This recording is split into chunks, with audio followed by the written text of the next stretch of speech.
السلام علیکم۔ 8 فروری کے انتخابات کو سامنے رکھیں تو 2-2.5 ماہ کی دوری کے اوپر نظر آتے ہیں، لیکن الیکشن کا ماحول کچھ عجیب و غریب ہے پاکستان میں۔ تحریک انصاف نے کے پی کے بعض علاقوں میں جلسے کرنے کی یا میٹنگ کرنے کی کوشش کی ہے تو ان کے لوگوں کے اوپر مقدمات بن گئے ہیں۔ باقی پاکستان میں شاید ان کو جلسے جلوسوں کی اجازت ملے ہی نہیں۔ پنجاب کے اندر بھی ہم نے یہ صورتحال دیکھی ہے، اور پی ٹی آئی کے وہ لیڈرز جو ان کے ایم این ایز یا ایم پی ایز رہ چکے ہیں، وہ زیادہ تر یا تو استحکام پاکستان کی طرف جا رہے ہیں یا نون لیگ کو جوائن کر چکے ہیں یا باقی روپوش ہیں۔ تو یہ ایک ایسا الیکشن ہوگا جہاں پی ٹی آئی کو کھل کے میدان میں اترنے کا موقع بہت ہی کم چانس ہے کہ ملے گا۔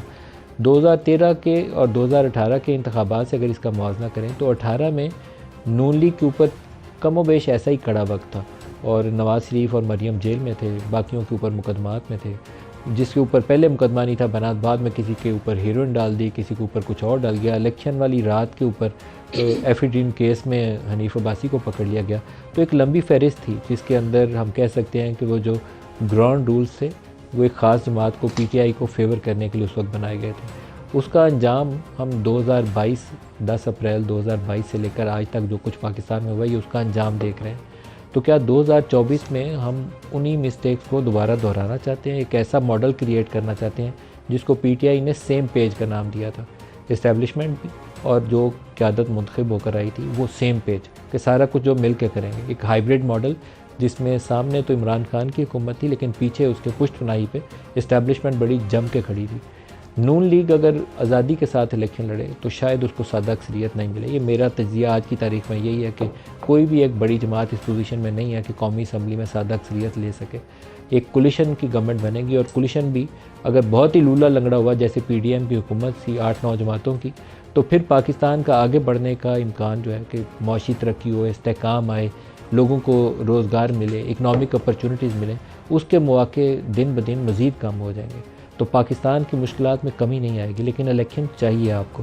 انٹرنیشنلی جو کمیٹی آف نیشنز ہے وہ آپ کو تب قبول کرتے ہیں کہ آپ کے اندر ایک منتخب حکومت موجود ہو۔ کوئی بڑی انویسٹمنٹ پاکستان میں تب آئے گی کہ وہ 4-5 سال کی ایک انہیں پریڈکٹیبل انوائرمنٹ ملے کہ یہ لاز ہوں گے، یہ منتخب حکومت ہے، ان لوگوں کے ساتھ ہم نے ڈیل کرنا ہے۔ ایک بے یقینی صورتحال کے اندر، انسرٹن پولیٹیکل انوائرمنٹ کے اندر کوئی اپنا 2-4-5 ارب ڈالر پاکستان میں سرمایہ نہیں لگائے گا۔ ہم ایک ایسی اکنامیکلی بھی سچویشن میں ہیں جس میں انٹرنیشنل مانیٹری فنڈ کی ایک پروگرام نے ہمیں لائف لائن دی ہوئی ہے۔ وہ آ کے ریویو لکھتے ہیں، ریویو گرین چٹ لکھتے ہیں تو وہ اپنے 500-700-1000 ملین ڈالر وہ دیتے ہیں، لیکن اس کے ساتھ جڑا ہوا 10-15 ارب ڈالر ہے جو اگر آئی ایم ایف اپنا ہاتھ کھینچ لے تو 10-15 ارب ڈالر بھی بند ہو جاتا ہے۔ یہ پچھلا 10 اپریل 2022 سے لے کر آج تک ہم نے ایسے ہی گزارا ہے۔ اس سے پہلے سے آئی ایم ایف کا پروگرام بند تھا تو فنڈنگ بھی بند ہو چکی تھی، جتنے ریزرو سے آپ کے ڈپلیٹ ہوتے جا رہے تھے۔ تو کیا یہ ایک 22-24 کروڑ کا جو ہم ملک ہے اس کے لیے یہی سچویشن ہے زندہ رہنے کے لیے؟ نہیں، یہ وائبل ماڈل نہیں ہے۔ اس سے لوگ غربت کا شکار ہو رہے ہیں، بے روزگاری بڑھ رہی ہے، آپ کی انڈسٹری نہیں لگ رہی، گرین فیلڈ پروجیکٹس جو لگنے چاہیے جو برآمدات کو بڑھانے کے لیے ضروری ہیں۔ تو کیا اس بے یقینی سے نکلا جا سکتا ہے یا نہیں نکلا جا سکتا؟ آج جب ہم یہ پروگرام کر رہے ہیں تو ابھی بھی سوال یہ ہے کہ کیا انتخابات وقت پہ ہوں گے؟ یہ پہلا سوال ہے۔ سپریم کورٹ کہتی ہے کہ کوئی جرنلسٹ، کوئی میڈیا والا یہ سوال نہیں اٹھائے گا کہ بے یقینی ہے۔ بے یقینی ختم کرنے کے لیے گراؤنڈ رولز بدلنے ضروری ہیں جو ابھی تک نہیں موجود ہیں۔ ابھی بھی لوگ سوال کرتے ہیں، پولیٹیکل پارٹیز کے لوگ ہم سے سوال پوچھتے ہیں کہ کیا انتخابات وقت پہ ہوں گے؟ میں کہتا ہوں کہ ہوں گے، کیوں نہیں ہوں گے؟ اگر 10-15-20 دن آگے پیچھے ہو جائیں، کوئی ایسی اللہ نہ کرے کہ انفورسنگ سچویشن ہو، اس سے زیادہ آگے لے جانے کا مطلب یہ ہوگا کہ آپ کو یورپین یونین، امریکہ، مہذب دنیا وہ آ کے آپ سے بائی لیٹرل جو آپ کے پارٹنرز ہیں وہ سوال کریں گے کہ ایک غیر منتخب نظام ہے، اس کو آپ کیسے لے کر آگے بڑھ سکتے ہیں۔ تو یہ ایک اچھی آپشن نہیں ہے۔ تو کیا سیاسی جماعتوں میں یہ بھام دور ہو گیا؟ نہیں دور ہوا۔ عمران خان کے اوپر ایک اور کل امتحان ہے، وہ جوڈیشری کا بھی امتحان ہے کہ کیا کل کھلی عدالت میں ان کی پیشی ہوگی یا نہیں ہوگی، جوڈیشل کمپلیکس میں لایا جائے گا یا بند کمرے میں سزا کا عمل ہوگا۔ یہ الیکشن کے اوپر اس کے اثرات ہیں۔ اثرات اس لیے ہیں کہ انتخابات کے اندر عمران خان ایک فری مین کی حیثیت سے آ سکتے ہیں یا ایک اوپن کورٹ ٹرانسپیرنٹ سزا کے عمل سے گزر کے وہ سزا کا عمل جس کو لوگ مان لیں، کیا اس سے گزر کے انتخابی عمل میں جا سکتے ہیں یا نہیں جا سکتے؟ اس کے اوپر بھی ابھی سوالیہ نشان ہے۔ کل اگر جوڈیشل کمپلیکس میں ان کی پیشی نہیں ہوتی، مجھے نہیں معلوم ہوگی کہ نہیں ہوگی، اگر نہیں ہوتی اور جیل کے اندر ہی ٹرائل کے اوپر اصرار کیا جاتا ہے اور میڈیا کی بھی ایکسیس موجود نہیں ہے، تو اس کی شفافیت کے اوپر بھی سوالات اٹھیں گے۔ آج کے پروگرام میں ہم ان دونوں موضوعات پہ بات کریں گے، اور ہمارے ساتھ شخصیات ہیں۔ سینیٹر پرگشہ خان ہیں پارٹی سے، ڈاکٹر طارق فضل چودھری ہیں PMLN سے، اور سینیٹر ولید اقبال صاحب ہیں پاکستان تحریک انصاف سے۔ سب کو خوش آمدید کہتا ہوں۔ پلو شاہ، کیا آپ کے دل میں یہ وسوسہ ختم ہو گیا کہ انتخابی عمل 8 فروری کو ہی ہے یا آگے پیچھے ہو سکتا ہے؟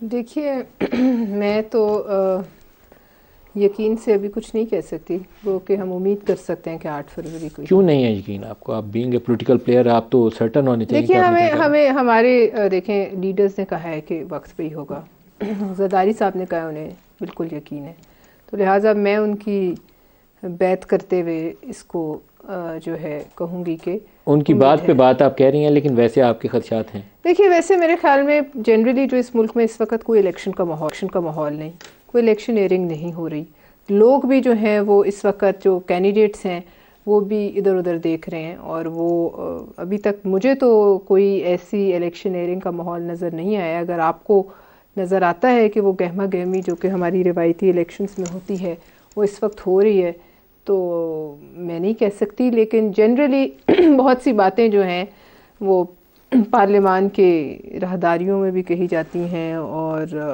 ہم سب آپس میں بیٹھ کے وہ بھی ہم نہیں مانیں گے، لیکن جب ہم یہاں سے اٹھیں گے آپ کیمرے کے سامنے نہیں مانیں گے، لیکن ویسے وہ آپ کے دلوں کے اندر یہ چیز موجود ہے. دلوں میں تو جی رہتے ہیں، اور ہمیں تاریخ نے اس ملک کی یہ سکھایا ہے، سیاسی تاریخ نے، کہ کسی چیز پر 100% جو ہے وہ ہم شرط نہیں لگا سکتے. اور اگر کوئی یہ کہتا ہے کہ 100% ہوگا، جیسے عمران خان صاحب بھی کے لوگ کہتے تھے اگلے 5 سال بھی ہمارے، اس سے اگلے 5 سال بھی ہمارے، لہٰذا یقینی طور پر اس ملک کی سیاسی تاریخ میں کچھ بھی کہنا جو ہے وہ میں سمجھتی ہوں کہ خام خیالی اور طارق فضل بیوقوفی. صاحب، کیا تحریک انصاف کے لوگ جو ہیں وہ انتخابی عمل میں آزادی کے ساتھ کیمپین کر سکیں گے؟ کیا ان کو آزادی ہوگی کہ پی ٹی آئی کا ٹکٹ لیں اور میدان میں جا کے جلسے جلوس کر سکیں؟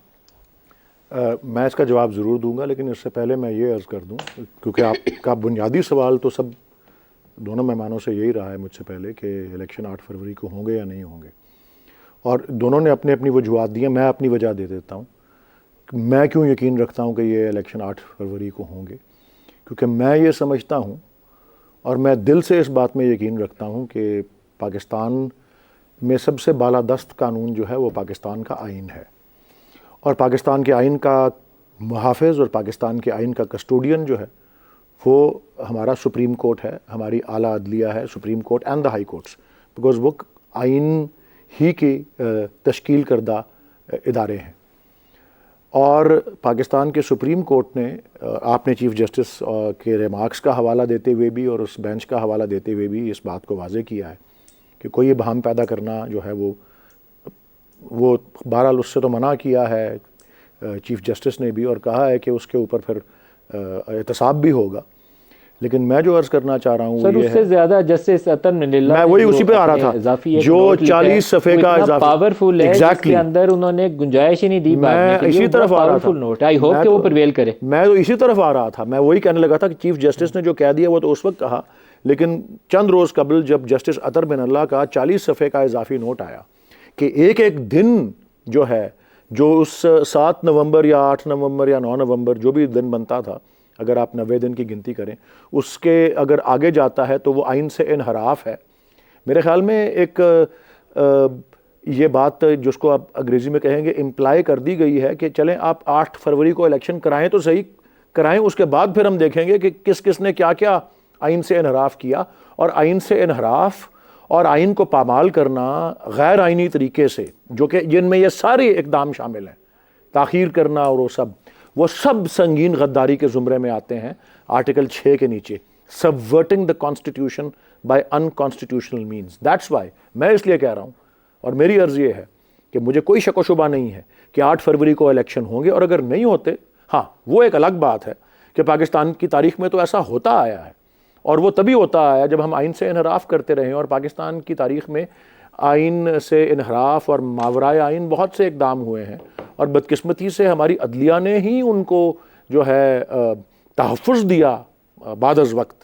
لیکن اس وقت جو عدلیہ جس مقام پر کھڑی ہے اور جس طرح اپنی رائے کا اظہار کیا ہے، وہ بار بار انہی مثالوں کا ذکر کرتے ہیں کہ جی جو مولوی تمیز الدین کیس میں ہوا، یا جو بیگم نصرت بھٹو والے کیس میں ہوا، یا ڈوسو والے کیس میں ہوا، یا جس طرح کی وہ سارے کیسز جو ہیں جو پاکستان کی آئینی تاریخ کا ایک دائمی حصہ ہیں، جہاں پہ نظریہ ضرورت اور ڈاکٹرن آف نیسیسٹی اور آئین سے انحراف کو بھی کہہ دیا گیا کہ جی کیونکہ وہ ہمارے جو وہ عوام کا جو مفاد ہے وہ سب سے سپریم لا ہے، آئین بھی اس سے نیچے آ جاتا ہے. جب آئین نے کوئی چیز وضع کی ہو، جب آئین نے کوئی لوازمات پیش کی ہوں تو پھر ان پہ عمل کرنا ضروری ہوتا ہے، نہیں تو پھر آئین کا ہمیں وہ کیا ضرورت ہے، کتاب کی طرح پھینکتے پھاڑ کے اس کو. ویسے پاکستان کا بیسٹ انٹرسٹ جو ہے، میں ایز اے جرنلسٹ رائے دے سکتا ہوں، آپ تو ایز سیاستدان اپنی رائے دے رہے ہیں، اس میں سرو ہوگا کہ الیکشن ہو جائیں اور ایک سٹیبل سیٹ اپ بن جائے. اس میں پاکستان کا بیسٹ انٹرسٹ سرو ہوتا ہے. تاخیر پاکستان کا بیسٹ انٹرسٹ نہیں ہے، پاکستان کا نقصان ہوتا ہے. بالکل نہیں ہے جی، بالکل نہیں ہے. میں آپ کو اس میں بھی عرض کر دوں، اور میں تو آپ کو تھوڑا بہت سیاسی اور قانونی اور آئینی دونوں قسم کی رائے دے رہا تھا. اب آپ ایک منٹ کے لیے اس بات کو چھوڑ دیں کہ میں کس سیاسی جماعت کا نمائندہ ہوں، اور آپ سے میں درخواست کروں گا کہ آپ اس بات پہ ڈاؤٹ نہ کریں کہ میرے لیے سب سے اولین جو فرض بھی ہے اور جو میری ترجیح بھی ہے وہ یہ ہے کہ پاکستان کا مفاد ہو. آپ اس میں کوئی شک و شبہ رکھتے ہیں ندیم صاحب؟ نہیں، کیوں رکھا جائے؟ ہاں اچھا، اگر آپ نہیں رکھتے تو میری سیاسی وفاداری کو چھوڑ دیں. میں سمجھتا ہوں کہ پاکستان کی بقا اور پاکستان کا روشن مستقبل کے اوپر 3 لوازمات ضروری ہیں، 3 شرائط ہیں. نمبر 1 کہ سیاسی استحکام ہو، پولیٹیکل سٹیبلٹی. نمبر 2، اسی میں ترتیب سے بتا رہا ہوں، نمبر 2 امن ہو. نمبر 3 معاشی ترقی ہو. اور میں اسی ترتیب سے بتا رہا ہوں کہ سب سے پہلے اس کے لیے سیاسی استحکام ضروری ہے، اس کے ساتھ ساتھ پھر امن آتا ہے، اور جب یہ دونوں لوازمات پوری ہوتی ہیں تو پھر جو ہے ہم معاشی ترقی کر سکتے ہیں. ہم تیسری چیز کو پہلے لا کے کہ جی یہ اس طرح سے ہو گیا اور ہم نے اتنی انویسٹمنٹ لے آئے، اتنے وعدے کر لیے، اتنے ایم او یوز کر لیے، ان کی کوئی حیثیت نہیں ہے، وہ کبھی بھی نہیں ہوگا، کبھی بھی مٹیریلائز نہیں کریں گے، اب کبھی بھی ان پہ عمل درآمد نہیں ہوگا جب تک کہ وہ پہلی 2 چیزیں نہیں ہوتی. استحکام نہیں ہوتا، دائمی استحکام اور دیر پا استحکام، اور دوسرا وہ امن، جس کو، اور وہ کس طرح آتا ہے کہ جب پوری شراکت کے ساتھ پاکستان کی عوام جو ہے حصہ لے ایک الیکشن میں، پوری شراکت کے ساتھ انکلوسیولی.